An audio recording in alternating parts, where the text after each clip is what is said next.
Alright, it is Saturday, so that means it is time for another video. So today I wanted to cover a few different topics. One is the pipe tool. It takes a sketch, turns it into a pipe. The other is I'm going to show you a website called McMasterCar, and the third is I'm going to show you how to do a custom duct. So with that, let's get started. So here in a sketch environment, I'm just going to do a quick little sketch. So I'm going to go out about 3 inches and then come up at a 45-degree angle, like so. And then I'm going to come across again to finish out the sketch that will eventually turn into a pipe here in a minute. So I'm going to come out about 3 inches. So this may look a little bit bigger than what your printer can handle, but I'm also going to show you how to deal with those kind of things going forward. So use a tool called pipe. So you highlight the sketch, and it'll give you the option of a circle pipe, a square pipe, or a triangular pipe, which is what it's doing here. And here it's a circle pipe. I'm going to change it to a square pipe, and then I'm going to rotate it around so we can see a little bit better that it's a square, like so. Zoom in just a little bit, and I'm going to hollow it out by clicking this button. And then I'm going to come up here and change this back to a circle or a triangle, just so you can see the different shapes. So this is great if you want custom pipe work, in addition to some straws. So the next thing I want to show you is how do you split out a pipe like this that's much too big for your printer. So I'm going to do something called an offset plane, like so. Just like that. It's kind of line it up about midway through the pipe. And then I'm going to come up here to do this tool called modify, then split body. I'm going to highlight the pipe, and then I'm going to highlight the where I want it to split at, and click OK. And you saw over there on the left, it actually created two bodies from that one pipe. Just to show you that it's in two different pieces now, I'm going to do the move feature. I'm going to select the bottom body, and I'm going to slide that over or up, and I'm going to click OK. And just like that, I've turned two bodies into one. Excuse me, one body into two.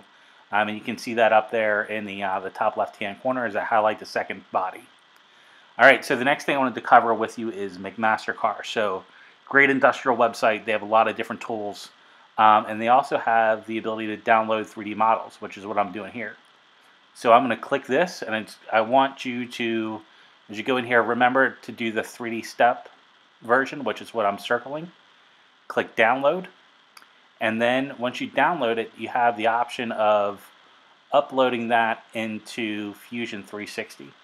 You can't use a step file in your slicer, so you do have to import it. Just like, whoops, excuse me. Come back up here and then click import. Just like that. I'm going to select the file that you just downloaded. And then Fusion will do its thing. And then once you get it uploaded, you then download it into your slicer, and it looks just like this. So anything that has that little icon that I showed you, that there's a 3D tool available, you can download it, and it's better than Thingiverse. So it's already to scale. You just have to scale it using whatever scale you want to use. So to wrap things up today, I'm going to show you how to create custom ductwork. So the first thing we're going to do is we're going to draw the path that we want the ductwork to take. And it's going to be very similar to what we did for the pipe, just for demonstration purposes. But really, you can do this with any shape that you want to create your duct in. So as we go through this, it's going to be a fairly big piece of ductwork. But like I showed you a little bit ago, you can take any pipe or sketch and split it once you're done doing what you want to do with it. So I'm going to go here and I'm going to create a sketch on this plane, which is the beginning of that line that we just made, like so. And I'm going to do a 1x1 square, and then I'm going to offset it for like 2 or 3 millimeters just to give it some thickness, like so. And I'm going to do -2 millimeters here.